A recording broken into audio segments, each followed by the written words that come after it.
তোমাদের কাছে আমি তোমাদের বুড়োদা আমার ঝুলি নিয়ে হাজির হয়েছি, ঝুলি থেকে বের করে মজার মজার গল্প শোনাতে। তাহলে আমি ঝুলি খুলছি খুলছি, দেখি আজ তোমাদের জন্য কোন গল্প ঝুলি থেকে বেরোয়। নমস্কার। আজ আমার ঝুলি থেকে বের করেছি প্রণবেশ চক্রবর্তীর লেখা গল্প রসিক বিবেকানন্দ। স্বামী বিবেকানন্দকে দেখলেই ঠিক যেন হিমালয় পর্বতের কথা মনে হয়। ঠিক সেরকম মাথা উঁচু, ঠিক সেরকম গম্ভীর, ঠিক সেরকম প্রশান্ত, আবার ঠিক সেই রকম বিশাল। তাঁর চোখ দুটি যেন সবসময় জ্বলছে। মানুষের এরকম উজ্জ্বল চোখের দৃষ্টি কেউ কখনো দেখেনি। এমন যে মানুষ, তাঁর কাছে সবাই মাথা নত করেছে। কিন্তু তাই বলে কি বিশ্ববিজয়ী এই সন্ন্যাসী সবসময় গোমরা মুখে থাকতেন? না, গোমরা মুখ দেখতেও পছন্দ করতেন না। একবার স্বামী বিবেকানন্দ একজনকে বলেছিলেন, যদি মানুষের সামনে হাসি মুখে না আসতে পারো তাহলে ঘরের বাইরে একদম আসবে না। তিনি কত জ্ঞানের কথা বলতেন, কত সব বিখ্যাত বক্তৃতা করতেন, কত বই লিখেছেন, কত মানুষকে নূতন জীবন দান করেছেন। আবার তিনি কত সহজে প্রাণ খোলা হাসিতে ফেটে পড়তে জানতেন। পৃথিবীতে দু রকম হাসি আছে, একটা হলো লোক হাসানো, আর একটা লোককে হাসানো। লোক হাসালে ব্যাপারটা মোটেই সুখের নয়, কিন্তু লোককে হাসানো ব্যাপারটা খুবই কঠিন। স্বামী বিবেকানন্দ গম্ভীর মুখে লোককে হাসাতে পারতেন। অত্যন্ত সহজে ব্যঙ্গ বিদ্রুপ হাস্য পরিহাস করে মানুষকে অনাবিল আনন্দ দিতে পারতেন। ছোটবেলা থেকেই তিনি খুব ভালো গল্প বলতে পারতেন। তার ছোট ভাই মহেন্দ্রনাথ এবং ভূপেন্দ্রনাথ গল্প শুনতে ভালোবাসতেন।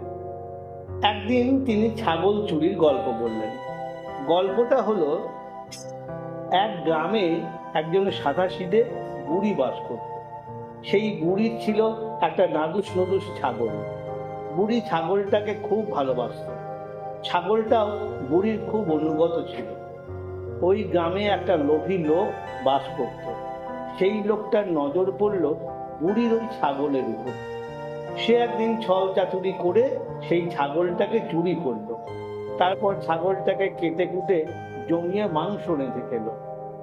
সে তো মাংস খেলো, কিন্তু ছাগল না পেয়ে বুড়ির কান্না যে আর থামে না। ছাগলের দড়িটাকে হাতে নিয়ে সে পাড়ায় পাড়ায় ঘুরে ছাগলটাকে খুঁজে বেড়াতে থাকে আর ছাগলটাকে ডাকতে থাকে। এভাবে ঘুরতে ঘুরতে এক সময় সেই বুড়ির সঙ্গে দেখা হয়ে গেল সেই ছাগল চোরের। বুড়ি তাকেই জিজ্ঞাসা করলো, হ্যাঁ গো, তুমি আমার ছাগলটাকে দেখেছ? দেখিনি আবার? লোকটা বলল, সেই ছাগল তো আর ছাগল নেই, একেবারে মানুষ হয়ে গেছে। মানুষ হওয়ার পর সে এখন কাজী হয়ে এজলাসে বসে বিচার করছে। এই কথা শুনে সেই সাদাসিধে বুড়ি দারুণ খুশি। তার ছাগল মানুষ হয়ে গেছে, মানুষ হয়ে একেবারে কাজী হয়ে গেছে। এর চাইতে আনন্দের খবর আর কি হতে পারে? সঙ্গে সঙ্গে মনের আনন্দে সেই বুড়ি চলল আদালতে কাজীকে ধরে আনতে। কাজী হলেই বা, সে তো সেই বুড়িরই ছাগল। ওদিকে আদালতে তখন বিচার চলছে। অনেক লোকজন বুড়ি আদালতে ঢুকে দড়িটা দেখিয়ে দূর থেকে কাজীকে ডাকতে থাকে, আয় বাবা, আমার সঙ্গে চলে আয়, তোকে দড়ি দিয়ে বেঁধে ঘরে নিয়ে যায়। হঠাৎ কাজীর নজর পড়ল সেই বুড়ির দিকে। তিনি তো বুড়ির কাণ্ড কারখানা দেখে একেবারে তাজ্জব। আদালতের মধ্যে বুড়ি এসব কি বলছে? তিনি একজন পেয়াদাকে পাঠালেন বুড়ির কাছে। পেয়াদাকে বুড়ি কোনো আমল দিল না। সে কাজীকে নিয়ে তবে বাড়ি ফিরবে। হলোই বা কাজী, হলোই বা মানুষ, আসলে সে তো বুড়িরই ছাগল। পেয়াদা গিয়ে কাজীকে সব কথা জানালো। তখন কাজী বুড়িকে নিজের কাছে ডেকে পাঠালেন। তিনি বুঝলেন কোথাও কিছু একটা গন্ডগোল হয়েছে। বুড়ি আসতেই তিনি বললেন, ব্যাপারটা কি আমাকে খুলে বলো তো। তখন বুড়ি নিজের প্রিয় ছাগল এবং সেই ছাগল চোরের মুখে শোনা গল্পটা কাজীকে বলল। এবার কাজী বুঝলেন ওই ছাগল চোরটাই বুড়িকে ঠকিয়েছে এবং ধাপ্পা দিয়েছে। এবার তিনি আদেশ দিলেন ওই ছাগল চোরকে ধরে আনতে। তাকে ধরে আনা হলো এবং দেওয়া হলো কঠিন সাজা।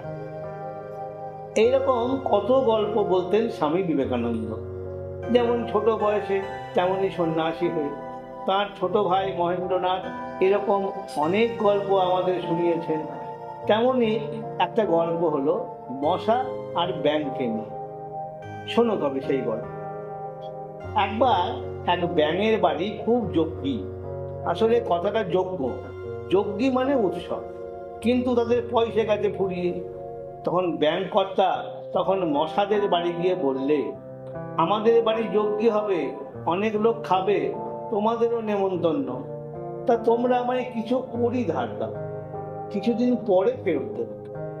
মশারা ব্যাঙ কর্তাকে কিছু কড়ি ধার দিল। ব্যাঙ কর্তা তা নিয়ে বাড়ি এসে যজ্ঞী করল। তারপর বর্ষাকাল এলো। মশারা দল বেঁধে ব্যাঙ কর্তার বাড়ি এসে বলতে লাগলো, কড়ি দাও ভাই, কড়ি দাও ভাই। ব্যাঙ তখন খেয়ে দিয়ে খুব মোটা হয়েছে, জলেতে গিয়ে বুক পর্যন্ত ডুবিয়ে বসে আছে। মশারা সেখানে যেতে পারে না, তাই ওপার থেকে বলতে লাগলো, কড়ি দাও ভাই, কড়ি দাও। ব্যাঙ কর্তা পেটটা ফুলিয়ে ফুলিয়ে বলতে লাগলো, কে কার কড়ি ধারে, কে কার কড়ি ধারে। মশারা হতভম্ব, তারা গাছের ওপর বসে অপেক্ষা করতে লাগলো। খানিক পরে একটা সাপ এলো, সে ব্যাঙটাকে ধরে অনেকটা গিলে ফেললে। ব্যাঙের তখন প্রায় দম বন্ধ। সেই অবস্থায় পরিত্রাহী চিৎকার করে বলতে লাগলো, করি নাও, করি নাও, করি নাও। মশারা গাছের থেকে তা শুনতে পেয়ে বলতে লাগলো, এখন সাপের পেটে যাও, এখন সাপের পেটে যাও। নরেন্দ্রনাথের ছোট ভাই মহেন্দ্রনাথ লিখেছেন, গল্পটি বীরেশ্বর মশার গুনগুন আওয়াজ ও ব্যাঙের আওয়াজের মতো করিয়া নানা প্রকার ভাব ভঙ্গি সহ গঠিত। আমরা হাসিতাম ও ঘুমাইয়া পড়িতাম। স্বামী বিবেকানন্দ আমেরিকায় গিয়েছিলেন 1893 সালে। আমেরিকায় থাকাকালীন স্বামীজি দেখেছেন আমেরিকানরা সব থেকে বেশি ভালোবাসে পয়সাকে। ডলার রোজগার করার জন্য তারা সব কিছু করতে পারে। ভূত সেজে মানুষকে ঠকাতে পারে, আবার 10 মিনিট পরেই মরতে হবে জেনেও কিছু রোজগার করার সুযোগ হাতছাড়া করে না। এরকমই কত মজার মজার ঘটনা স্বামীজি আমাদের শুনিয়েছেন। একজন আমেরিকান কৃষকের মা মারা গেছে। কৃষকটি তার মাকে খুব ভালোবাসে, সব সময় তার মনে হয় মায়ের কথা, অথচ বাড়িতে মায়ের কোনো ছবি নেই। এই জন্য কৃষকের দারুণ অনুশোচনা। এখন তো আর মা নেই, তাই তার ছবি তোলা যাবে না, তবে কোনো শিল্পীকে দিয়ে মায়ের একটা ছবি আঁকানো যেতে পারে। যেমন কথা তেমনই কাজ। সেই কৃষক ছুটল এক শিল্পীর কাছে। শিল্পী সব শুনে শুনে বলল, দেখো, আমি তো তোমার মাকে কখনো দেখিনি, শুধুমাত্র তোমার কথা শুনে আমি তার ছবি আঁকবো কেমন করে? তাহলে উপায়? সেই কৃষক কাঁদতে থাকে। তখন সেই শিল্পী বলল, তবে উপায় একটা হতে পারে। তুমি যদি কোনো ভালো বোঝ নামানো ওঝাকে ধরে প্ল্যান চেক করলে তোমার মাকে কিছুক্ষণের জন্য মাটিতে নামিয়ে আনতে পারো। আমি যদি তাকে এক ঝলকও দেখতে পারি, তাহলেই আমি তোমার মায়ের ছবি এঁকে দিতে পারবো।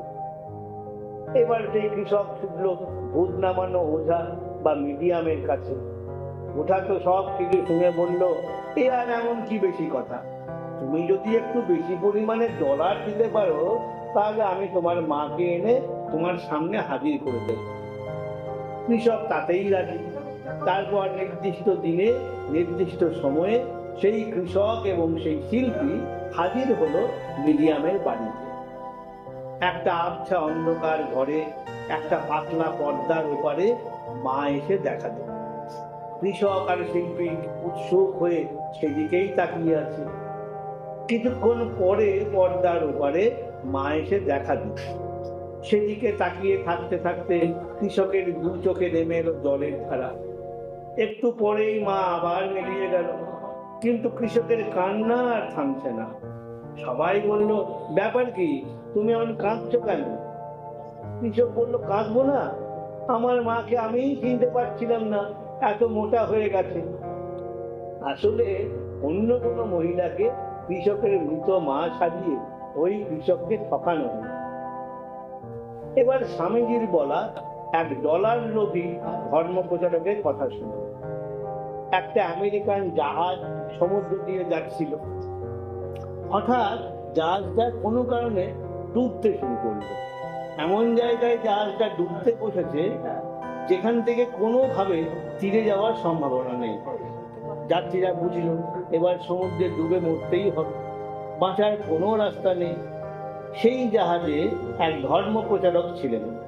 মৃত্যু পথযাত্রী নিরুপায় যাত্রীরা সেই ধর্ম প্রচারকের কাছে গিয়ে বলল, দোহাই বাবা, মরার আগে একটু ধর্ম কথা শোনান। ধর্ম প্রচারক জানেন তিনিও একটু পরেই সমুদ্রে তলিয়ে যাবেন, তবুও তিনি এই মৌকায় কিছু ডলার রোজগারের টিকিট ছাড়তে পারলেন না। বললেন, অবশ্যই তোমাদের ধর্ম কথা শোনাবো, কিন্তু তার আগে তোমরা কিছু দক্ষিণা ছাড়ো। বলেই তিনি মাথা থেকে টুপিটা খুলে উল্টো করে সকল যাত্রীর কাছে সেই টুপিতে দান গ্রহণ করতে শুরু করলেন। ধর্ম প্রচারকের প্রসঙ্গ যখন উঠলই, তখন স্বামীজির আরেকটা গল্প এই প্রসঙ্গে স্মরণ করা যেতে পারে। একজন মিশনারি ধর্ম প্রচার করার জন্য আফ্রিকার নরখাদক অরণ্যবাসী মানুষদের মধ্যে গিয়েছিলেন। অনেকদিন তার কোনো খোঁজ খবর পাওয়া যাচ্ছিল না। তখন তাকে অনুসরণ করে আরেকজন মিশনারি সেই নরখাদকের অঞ্চলেই গেলেন। তিনি সেখানে গিয়ে স্বাভাবিকভাবেই আগেকার সেই মিশনারি সম্বন্ধে জনে জনে খোঁজ খবর নিতে শুরু করল। তিনি একদিন কয়েকজন নরখাদক মানুষকে প্রশ্ন করলেন, আচ্ছা, আমার আগে যে আরেকজন মিশনারি এসেছিলেন তাকে তোমরা চিনতে?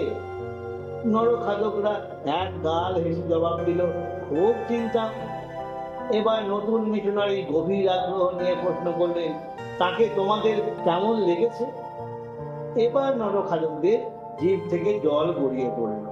তারা বলল, আহা, বড়ই সুস্বাদু। স্বামীজি নিজে একজন ধর্ম প্রচারক হয়েও অক্লেশে ধর্ম প্রচারকদের নিয়ে রঙ্গব্যঙ্গ করতেন। এবার এক নিগ্র ধর্ম প্রচারকের কাহিনী তিনি শুনিয়েছিলেন। সেই ধর্ম প্রচারক ছোটখাটো একটা রাস্তায় চিৎকার করে পৃথিবীতে প্রথম মানুষের আগমন কিভাবে হয়েছে তার শ্রোতাদের বোঝাচ্ছিলেন। তিনি বলছেন, ঈশ্বর প্রথমে একটাল কাদা তৈরি করলেন, তারপর সেই কাদা দিয়ে আদমকে তৈরি করলেন। এবার সেই কাদার তৈরি আদমকে একটা বেড়ার ওপর শুকুতে দিলেন। এরপর ধর্ম প্রচারক সৃষ্টিতত্ত্বের পরবর্তী পদক্ষেপ ব্যাখ্যা করতে যাবেন, তখনই বাধা এলো শ্রোতাদের মধ্য থেকে। একজন উদ্গ্রীব শ্রোতা চেঁচিয়ে উঠল, থামুন মশাই, থামুন, আগে একটা জিনিস বুঝে নিতে দিন। মানুষই যখন হয়নি তখন ওই বেড়াটা এলো কোথা থেকে, সেটা কে সৃষ্টি করেছিল? এমন একটা বেয়ারা প্রশ্ন যে ধর্ম প্রচারক হকচকিয়ে গেল। তারপরে নিজেকে সামলে নিয়ে প্রচন্ড গর্জন করে বললেন, একদম চুপ, ধর্মসভায় কথা বলতে নেই, শুধু শুনতে হয়। ভবিষ্যতে এরকম প্রশ্ন আর কেউ করবে না। যদি আর কখনো এমন প্রশ্ন করো তাহলে সব ধর্মশাস্ত্র একেবারে ধ্বংস হয়ে যাবে। নমস্কার। আমার কথাটি ফুরলো, নোটে গাছটি মুড়লো। আমার কথাটি ফুরলো, নোটে গাছটি মুড়লো। আমার কথাটি ফুরলো, নোটে গাছটি মুড়লো।